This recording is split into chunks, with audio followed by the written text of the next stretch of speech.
Bonsoir et bienvenue à ce nouvel épisode des Renards du Soccer. Mon nom c'est Adi Raphaël et comme d'habitude, je suis joint par le grand Mathieu Lemay. Salut, ça va? Oui, grand, qui est toujours un bien grand mot. Mais merci Adi. Bonjour à tous et à toutes. Donc c'est ça, donc on est revenu maintenant avec un épisode normal des Renards du Soccer. On n'a pas d'invité aujourd'hui, mais je pense que nous on est assez bons. Ça veut dire quoi, normal? Donc nous on est assez bons, je pense. On va commencer, comme d'habitude, avec notre premier segment qui est la track de la semaine. Donc on a beaucoup réfléchi, on a hésité entre plusieurs matchs. Finalement, on a décidé que c'est pas normal qu'on parle pas entre l'équipe la plus électrisante de la fin de saison l'année passée et le champion en titre. Donc, c'était le match entre DC United et Atlanta United qui se jouait dans le magnifique Audi Field. Comment tu as trouvé ce match-là, toi, Mathieu? Juste pour dire à nos auditeurs que c'était 2-0 pour DC United, que ça s'est terminé. Grosse surprise, je trouve. Et toi, tu trouves quoi? Ouais, grosse surprise. C'est un peu comme l'an dernier quand Columbus, en match d'ouverture, a battu Toronto. N'est-ce pas? Effectivement. Quand j'ai vu le résultat et quand j'ai regardé le match, j'ai tout de suite eu dans la tête ces mots-là, Ligue des champions CONCACAF. Ouais. Atlanta avait joué le match retour. Ils avaient réussi à remonter l'écart après leur défaite au match aller contre Herediano pour franchir les huitièmes de finale et donc passer au tour suivant. Et ça, leur effectif a probablement été un peu, je dirais pas surtaxé, mais ils ont été quand même affectés. Et ils sont arrivés à DC United qui, eux, commençaient leur saison. Ils n'ont pas eu à disputer de match de Ligue des champions. Et ils ont continué un peu dans la lignée de ce qu'ils ont montré l'année dernière. Mais je veux le préciser, et tu l'as dit d'ailleurs, ils l'ont fait en jouant à la maison. On se rappelle que l'an dernier, une partie de leur succès, c'est que pratiquement tous leurs matchs étaient à la maison. Ouais. Donc, oui, dans un sens, ça peut paraître une surprise. Surtout quand on a vu que les conditions météo n'étaient pas extraordinaires. Bon, évidemment, j'avais taquiné Adi, je voulais juste ouvrir une parenthèse. Alors, à savoir, est-ce qu'on aurait dû choisir le match Colorado-Portland sous la neige et qui s'est terminé 3-3, mais Adi étant une petite nature, il n'aimant pas le froid. Mais il a préféré un match sous la pluie. Mais bon, voilà. Je ferme la parenthèse ici. Mais tu as raison, il y a quelque chose qui relève un peu d'une surprise, mais encore une fois, il faut penser qu'Atlanta, oui, il y avait la Ligue des champions, mais on en avait un peu parlé avec Karim à l'émission radio. Atlanta, là, ils sont champions défendants. Ils arrivent aussi en Ligue des champions. C'est encore une jeune équipe dans la MLS. Ça demande une période d'ajustement, et encore plus quand tu considères que Miguel Almiron n'est plus là. Et on a changé d'entraîneur. Ce n'est plus Tata Martino, c'est Franck Debourg. Ça implique donc des petites modifications au plan tactique, des petits ajustements dans la formation, alors que DC United, leurs mouvements n'ont pas été, on va dire, spectaculaires. Moi, je pense qu'ils sont quand même un petit peu renforcés. On n'a pas juste vu Rooney et Acosta dans ce match-là. Même si le but d'Acosta, le pauvre gardien Brad Guzan, aimerait bien revoir le tir. Ce qui a poussé, par contre, Belhamid à avoir un boulard en affirmant qu'il était probablement meilleur que Guzan. Exactement. Mais ça, je suis sûr que tu auras quelque chose à dire là-dessus. Mais toujours est-il que ce résultat-là, il est trop tôt pour en tirer des conclusions, mais au plan factuel, ça renvoie à ce que j'ai résumé ici, c'est-à-dire la Ligue des champions, les petits changements d'effectifs au sein d'Atlanta qui demandent peut-être des petits moments là, pour s'ajuster. On va espérer que ça ne finisse pas comme Toronto, c'est-à-dire que ça capote et qui contre toute attente, ne fasse pas les séries. Mais dans le cas d'Atlanta, j'en doute parce que je pense qu'au niveau de l'organisation, plus encore qu'à Toronto, ils sont beaucoup plus solides. C'est ce que je pense. Et je me dis que leur saison là, va redémarrer. Là, ils vont retourner sur les rails du succès. Tandis que DC United, ça reste quand même un des favoris de la conférence Est. Mais est-ce qu'ils vont être aussi forts que l'an dernier? Moi, et là, c'est là-dessus que je veux en venir. Ils ont joué à la maison encore une fois. Attendons de voir les matchs à l'étranger pour voir si ça sera vraiment une des puissances dans l'Est. Exactement, Mathieu. Et c'est bien que tu en parles parce que, on a parlé de DC United, match à domicile, un magnifique stade. Je trouve ça vraiment magnifique. Là, en comparaison de l'ancien stade qui était d'un mortel ennui. Oui, mais c'est aussi à la fine pointe de la technologie de ce qu'on voit en MLS. Et je pense que cette année, avec aussi le stade à Minnesota qui va ouvrir, qui va être un joyau. C'était c'est une très belle enceinte. Pour revenir à DC United a fait les choses exactement comme il fallait. Les joueurs ont dit qu'après la défaite contre l'Impact de Montréal en pré-saison, ils ont réalisé comme quoi ils n'avaient pas pris encore la saison au sérieux. Et puis ça les a remotivés pour se concentrer, à aller chercher ce résultat-là. Je pense qu'ils ont joué vraiment de la façon dont on s'attend à ce que DC United joue. Il y avait exactement ce qu'il fallait. On n'a pas vu beaucoup Wayne Rooney, mais parce que les autres étaient là. Les buts, c'était Arriola puis Acosta. Donc, tous les joueurs ont tiré dans le bon sens. Je ne trouve pas qu'Atlanta a vraiment eu énormément de grosses chances. Il ne faut pas oublier que Pity Martinez était sur le banc. Justement, à cause de la Ligue des Champions, il avait joué un match. Exactement. Donc, Pity Martinez, qui est la nouvelle star, pour ceux qui ne le savent pas, la nouvelle star d'Atlanta, qui a été nommé meilleur joueur en Amérique du Sud l'année passée. Donc, c'était le joueur numéro 1. Donc, c'est une très, très grosse recrue pour remplacer Miguel Almiron. Une chose que je l'ai mentionné dans un de mes articles sur Culture Soccer, si vous avez lu le guide MLS sur Culture Soccer, il y a une chose qui n'a pas été remplacée chez Atlanta et qui ne peut pas se remplacer. C'est la chimie qu'avait Almiron Martinez l'année passée. Cette chimie-là et cette cohésion et cette entente un peu télépathique entre ces deux, elle n'est plus là. Donc, c'est sûr, c'est normal qu'il y ait un peu... que la machine s'est un peu rouillée à Atlanta. Donc, c'est amplement normal. En plus, tu as parlé du changement d'entraîneur avec Frank de Boer. C'est un nouveau discours, c'est un nouveau message. Les joueurs doivent à ce moment-là se réajuster. Exactement. Et puis, il ne faut pas oublier que Frank de Boer a aussi une culture un peu différente par rapport à Tata Martino. Donc, en tout cas, il y a plein de choses qui rentrent en jeu. C'est normal, je pense, qu'Atlanta commence mal. La seule chose, c'est que je ne comprends pas qu'est-ce que fait Brekshé dans cet effectif. Je ne comprendrai jamais. Pour moi, c'est un has-been, excusez-moi pour l'anglicisme, mais c'est vraiment quelqu'un qui a plus sa place. Un has-been avec un côté garce. Qui a plus sa place sur un terrain de soccer, surtout en tant que titulaire avec le champion en titre. En tout cas, c'est quelque chose c'est mon avis personnel. Peut-être qu'il va faire 2-3 bons gestes, mais en général, c'est quelqu'un qui va nuire à un collectif beaucoup plus qu'il va apporter à un collectif. D'un autre côté, la défense... on n'a pas vu le Rentowitz qui n'était pas là. Bon, il commence à prendre de l'âge. Donc, on a vu Miles Robinson qui a été assez chancelante selon moi. En tout cas, je trouve qu'Atlanta a besoin d'un peu de temps encore. Je sais que certaines personnes pensent que Frank de Boer sera un des premiers entraîneurs à sauter en MLS. Okay. On adresse un message. Mais j'ai comme l'impression que ce ne sera pas... Non, je pense que Frank de Boer va s'améliorer au fur et à mesure et Atlanta va s'habituer à Frank de Boer. Pour ce qui est de DC United, tu l'as dit, le gros défi, c'est les matchs à l'étranger. C'est là qu'on va voir exactement de quel bois ce club-là se chauffe à l'étranger parce que, encore une fois, je l'ai dit, c'est dans la continuité à la maison. Ça, j'ai aucun doute, ils devraient largement dominer les matchs à la maison. Ça ne veut pas dire qu'ils ne vont pas en perdre. D'ailleurs, quand on parle de domination, et c'est ça là-dessus que j'ai été surpris, ça rejoint ton point à propos du fait que DC United a peut-être pris conscience de ce qu'ils devaient faire après leur défaite à Montréal où ils n'ont pratiquement pas touché, je dirais pas touché le ballon, mais ils n'ont pratiquement pas eu de chance, ils ne sont pas approchés du but.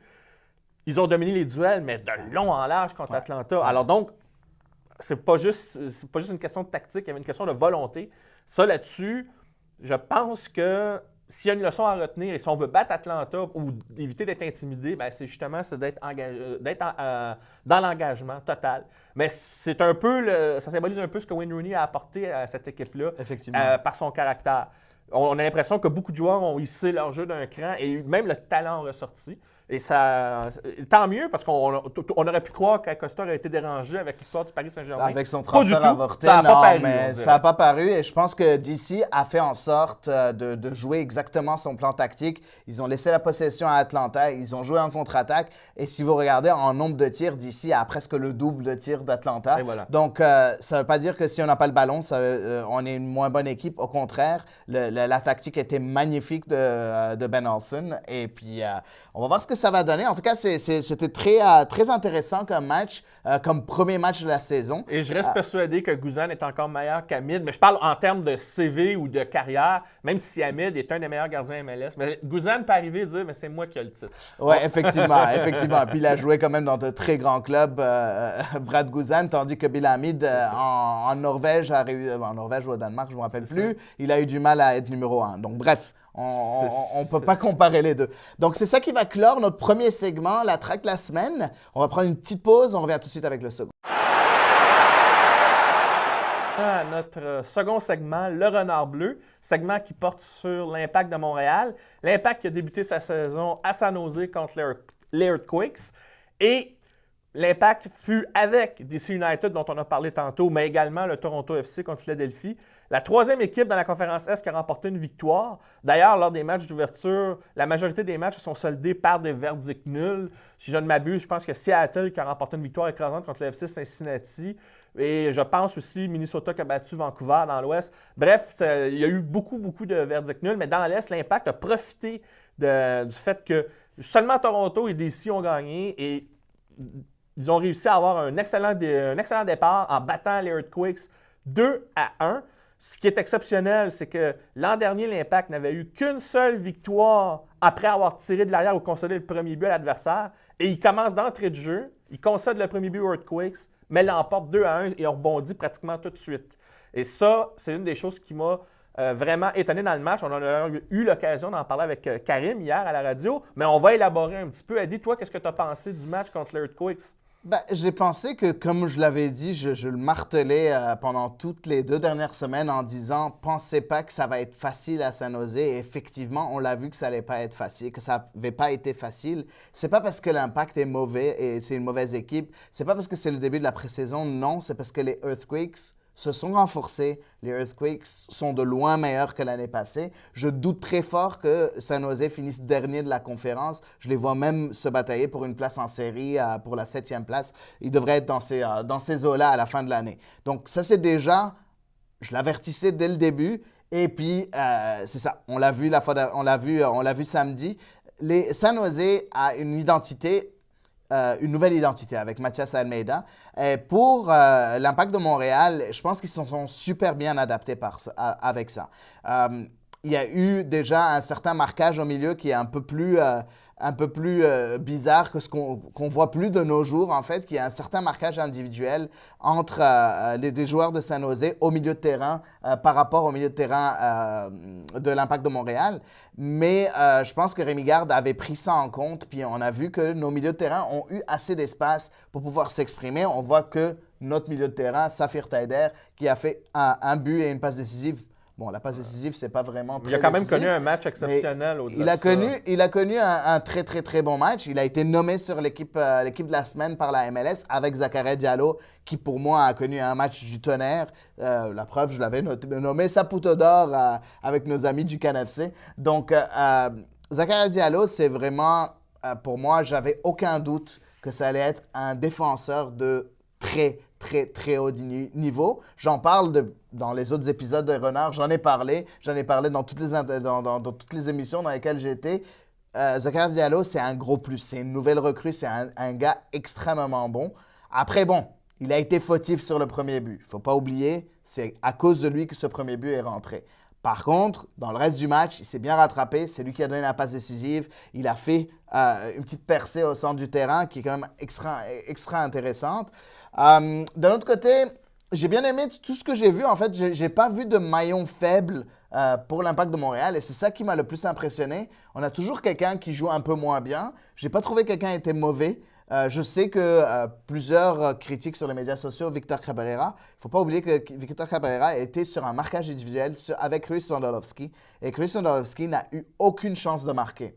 Bon. Ça t'a fait un peu de peine. Certaines personnes, oui, j'aime beaucoup Chris Wondolowski, mais certaines personnes vont dire « Ouais, mais il est vieux, il n'arrive même plus à courir. » C'est pas vrai, il a joué 90 minutes et je pense qu'il était quand même en forme. Ce n'est pas le genre de joueur qui dans sa carrière, qui faisait des courses de 100 mètres pour aller marquer un but. Non, c'est un renard des surfaces. C'est quelqu'un qui est capable de se mettre au bon endroit, au bon moment, puis marquer. puis il n'a pas réussi à le faire. La seule fois où il a failli le faire, Victor Cabrera a fait un très bon tacle. C'était lorsque San Jose a pu faire un centre, puis Wondolowski se retrouvait au premier poteau et il n'a pas pu reprendre du pied parce que Victor Cabrera a coupé ce ballon-là. Donc Victor Cabrera, pour moi, a fait un très bon match.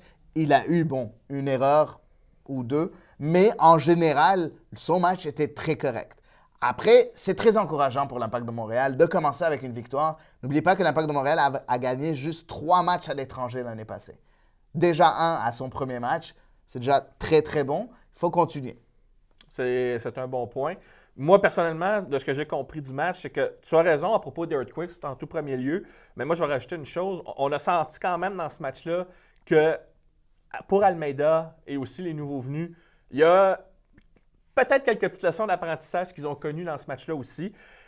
Parce que les matchs d'ouverture, c'est pas les matchs où les équipes sont abouties au plan du jeu. Il y a toujours un aspect brouillon. Et chez l'Earthquake, ça a apparu aussi. La preuve en est que malgré une domination de la possession, surtout dans les 30 dernières minutes, et malgré un bloc très bas de l'Impact, ce que Rémi Gard a dit qu'il voulait corriger, il faut quand même noter que les Earthquakes ont eu très peu de chance de marquer ou de s'approcher du but.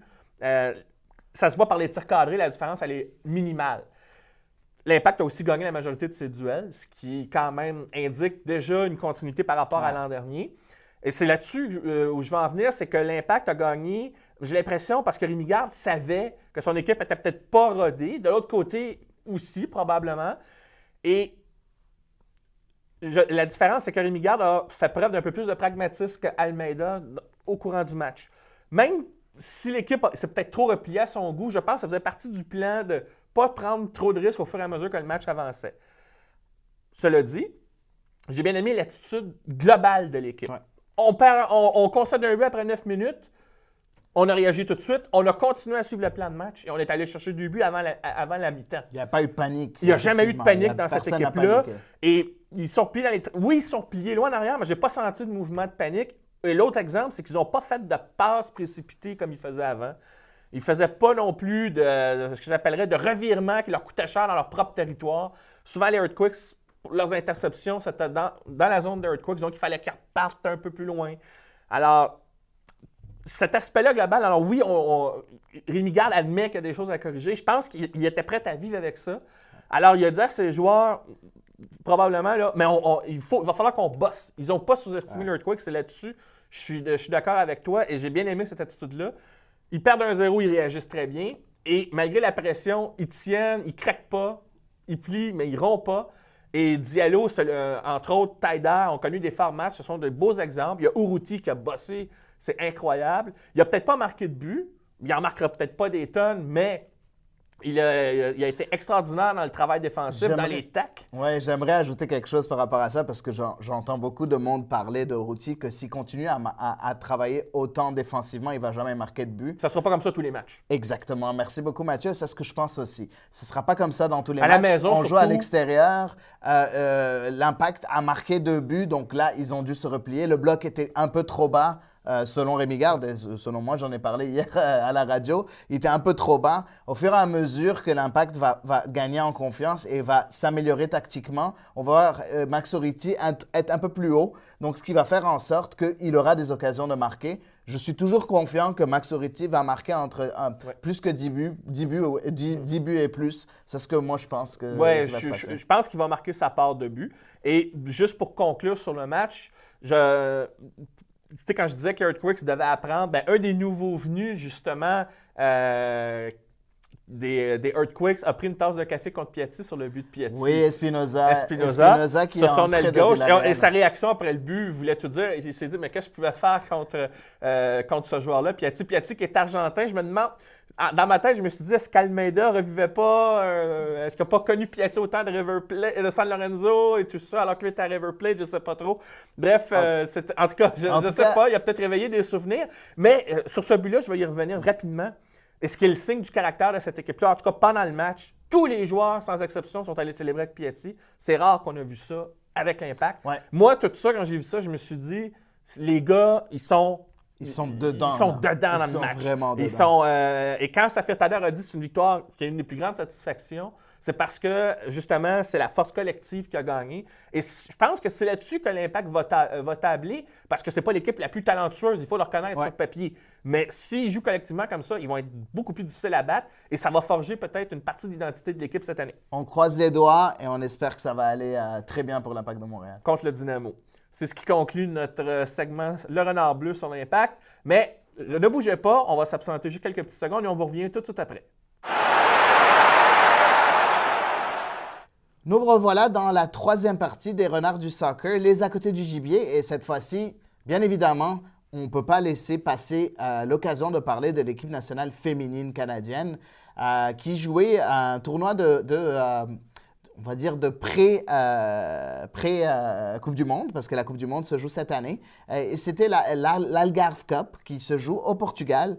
Le Canada était l'équipe la plus haut classée de ce championnat-là, avec 5, en étant 5e mondial. Le Canada, a commencé son tournoi avec 2 matchs un peu insipides, je veux dire, où il y a du mal à conclure les attaques, même si elles ont dominé pendant la majorité des matchs. C'est contre l'Islande où ils ont fait 0-0 et ils ont battu après l'Écosse en gagnant 1-0 sur un but de qui? Du talisman, Christine Sinclair, qui est maintenant plus qu'à 5 buts du record mondial comme joueuse et a marqué le plus de buts internationaux dans l'histoire du foot féminin, ce qui est énorme. Donc, toi, t'as pensé quoi? Aujourd'hui, il y avait la finale, la 3e place entre le Canada et la Suède. Est-ce que tu as pensé quoi de la prestation de l'équipe nationale féminine dans ce tournoi-là? Bien, je rejoins ton point où est-ce que tu l'as dit, ça a été un peu la croix et la bannière en attaque pour l'équipe de la sélection canadienne. Mais c'est ça qu'il y a de bon avec ces tournois de préparation-là. Tu sais ce que tu as à corriger, tu sais ce sur quoi tu dois travailler. On va espérer que pour la Coupe du Monde qui débute dans moins de 100 jours, bien, que le Canada soit un peu plus affûté et soit beaucoup plus réaliste et plus efficace près du but adverse. Mais j'ai aucun doute qu'elles vont bien performer et qu'elles devraient pouvoir trouver des solutions. Elles ont les ressources au sein de leur effectif. Alors moi, je suis pas trop inquiet, vu qu'il faut spécifier que la Coupe Algarve, c'est un tournoi annuel, donc c'est pas nécessairement un tournoi de préparation pour la Coupe du Monde. C'est juste que là, on va dire que ça tombait bien. C'est un tournoi amical, donc il n'y a pas de grand mérite. D'ailleurs, il y a des sélections qui sont parmi des puissances au sein du football féminin qui n'étaient pas là. La France n'y était pas, notamment, l'équipe haute. L'Allemagne n'y était pas non plus et les États-Unis encore moins. Et c'est pour ça que tu disais que le Canada était favori. Mais c'est bien, on peut juger un peu le type d'adversaire qu'on a. Et on a dû aller chercher une 3e place avec un nul de 0-0 et c'est dans les tirs de barrage, 6-5, qu'on est arrivé à battre la Suède et à terminer 3e, pendant qu'en finale, on avait la Pologne contre la Norvège. La Norvège a carrément dominé. Et on parle d'une des premières championnes du monde là, en termes de football féminin, la Norvège. 3-0. Eux qui n'ont même pas leur meilleure joueuse, là, la Ballon d'Or, Ada Hegerberg. Bref, c'est un tournoi là, qui peut nous donner une idée des forces en présence, mais au moins, tu sais sur quoi tu as à travailler au sein de la sélection canadienne. Et alors, donc, moi, je ne suis pas inquiet. Et j'espère, pour conclure là-dessus, que Christine Sinclair va connaître une grande Coupe du Monde et qui sait, peut-être égaler, voire battre le record pendant la compétition. Même si je pense qu'à l'arrivée, elle, au fond de son cœur, elle aimerait que, là, cette fois, le Canada termine là, avec une apothéose, c'est-à-dire voire peut-être remporter la Coupe du Monde et surprendre tout le monde, on ne sait jamais. Ou sur le podium, chercher un podium. Parce qu'elles ont été souvent frustrées, notamment par les Américaines, on s'en rappelle, ça a été depuis l'Odyssée. Ça a été difficile. C'est ça. En quelque part, l'Odyssée du Canada accompagne un peu tout le développement du foot féminin depuis 2011, parce que justement, Sinclair et les États-Unis aux Olympiques, c'était en 2012, et là, il y a d'autres pays qui ont émergé. Moi, j'ai vraiment hâte à la Coupe du Monde aussi pour ça. Et je reste confiant que le Canada va bien performer à cette Coupe du Monde-là. On espère bien, on espère bien. En tout cas, moi, j'ai vu, pour avoir vu le match aujourd'hui, j'ai trouvé beaucoup mieux. Je vais être honnête, j'ai vu 2 des 3 matchs. Donc, j'ai vu le match contre l'Islande. Je n'ai pas vu celui contre l'Écosse. Et puis, j'ai vu le match aujourd'hui contre la Suède. Aujourd'hui, nous sommes le mercredi, le 6 mars. Et donc aujourd'hui, ça a été gagné par le Canada au tir au but, comme l'a dit Mathieu. Par contre, ce que j'ai bien aimé avec l'équipe nationale féminine, c'est que offensivement, on a déjà vu beaucoup de progression. Oui, c'est vrai, ils n'ont pas réussi à mettre le ballon au fond au début. Il y a eu un seul but refusé pour hors-jeu qui était à 100% logique. Par contre, j'ai vraiment bien aimé la prestation de l'équipe offensivement. Il y a eu plusieurs occasions de marquer et on ne jouait pas contre une petite équipe au niveau féminin. La Suède est quand même 9e mondiale, donc c'est quand même un gros compétiteur. En fait, tous les pays scandinaves au plan féminin sont parmi les pays là, qui ne sont pas faibles, mais pas du tout. Effectivement. Et puis, le Canada a vraiment, en première mi-temps, dominé la première mi-temps. La deuxième, un peu moins, mais il y avait encore plus d'occasions. On sentait vraiment qu'elles voulaient marquer et elles ont laissé un peu leur assise défensive, ce qui a fait en sorte que la Suède a pu se procurer quelques occasions. Par contre, il y a des joueuses qui m'ont vraiment impressionné et on parle de relève. Et c'est la relève qui m'a impressionné. La relève qui m'a impressionné avec Grosso, qui est au milieu de terrain, qui a remplacé Desiree Scott. Desiree Scott, qui est le leader du milieu de terrain, qui joue en milieu défensif, qui est un peu plus âgé, je pense 30 ou 31 ans. Là, Julia Grosso a réussi à vraiment s'imposer en tant que remplaçante. À 2 reprises, elle est rentrée en tant que remplaçante. Elle a fait de très bonnes choses. À l'attaque, on a vu Prince qui a été très, très bonne aujourd'hui. Un peu moins lors du match contre l'Islande. Il y a Kadisha Buchanan en défense centrale qui a fait un match extraordinaire. Mais elle, même si elle est là depuis longtemps, elle a juste 23 ans. Donc, faut pas oublier. Il y a Ashley Lawrence qui est là, qui aussi est jeune, qui joue au Paris Saint-Germain avec l'équipe féminine du Paris Saint-Germain, qui est aussi excellente. Donc, bref, la relève est là. En attaque, Jordan Huitema n'a pas joué aujourd'hui. Par contre, c'est une très bonne joueuse aussi. On a Becky Scott, Becky qui a joué milieu droit, qui a joué aussi latéral pendant la plupart de ce tournoi, mais aujourd'hui en tant que milieu droit, qui a été très bonne. En tout cas, c'est beau de voir qu'il y a une relève. Il y a une relève qui est là, qui avance et qui continue à faire de bonnes choses et qui continue à propulser le Canada au plus haut. Donc, moi, je suis très content de voir ça. En tout cas, c'est une petite parenthèse. Je ne sais pas si tu as quelque chose à rajouter, mais une petite parenthèse par rapport à cette préparation à cette Coupe du Monde 2019 qui va se jouer en France, comme tu l'as dit. J'ai hâte de voir ce que ça va donner. Moi, ma seule parenthèse, c'est je ne saurais trop vous recommander aux gens qui nous regardent de suivre la Coupe du Monde qui s'en vient bientôt. Ça va être diffusé sur les ondes. Allez voir les matchs. Regardez le football féminin. Vous allez voir, vous allez être grandement épatés par la qualité du jeu et des joueuses, pas juste du Canada, mais de beaucoup d'autres pays. D'ailleurs, en France, là, on semble bien vendre l'événement. J'entends dire que les billets sont vendus. On s'attend à avoir de très bonnes cotes d'écoute, peut-être même des cotes d'écoute records. Ouais. Et, moi, en tout cas, j'ai bien hâte de suivre cette compétition-là. Ça risque d'être chaudement disputé, en tout cas, parce qu'on a beaucoup de favorites qui aspirent à aller chercher le titre.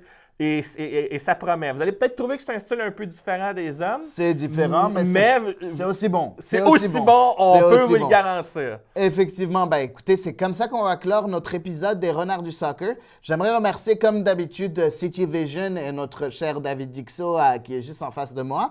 Et j'aimerais aussi remercier Culture Soccer, là où vous pouvez voir les Renards du Soccer. Et en audio, vous pouvez toujours le voir sur la plateforme du CanFC.